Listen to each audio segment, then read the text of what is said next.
ప్రతి అడుగులోనూ పరీక్ష, ప్రతి చూపులోనూ నిరీక్షణ. ఆశల రెక్కలు ఖాళీ, గుండెల్లో మూగవేదన.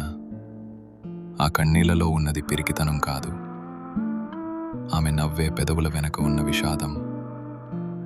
లోపల ఎన్ని గాయాలైనా బయట పడనీయదు. గతం ఎన్ని చీకట్లను తెచ్చినా తలెత్తుకు బతుకుతుంది.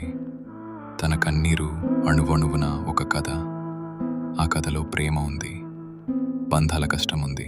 అయినా ఆ కన్నీరు ఆమెను బలహీనం చెయ్యలేదు. అది ఆమెలోని ఆత్మగౌరవాన్ని పోషించింది. ఏమీ చెప్పకుండానే ఎన్నో నేర్చుకున్నది. ఏదైనా సరే ఎదురు నిలిచి పోరాడింది. ఆమె బాధ ఆమెకు ఒక ఆభరణం. అది ఆమె గర్వం, ఆమె నిజమైన అందం. ఇది ఒక ఆడపిల్ల కన్నీరు. అది కరిగిపోయేది కాదు, కదిలించేది. కన్నీటి అలల సాగరంలోనూ ఆమె తలెత్తుకు నిలబడింది.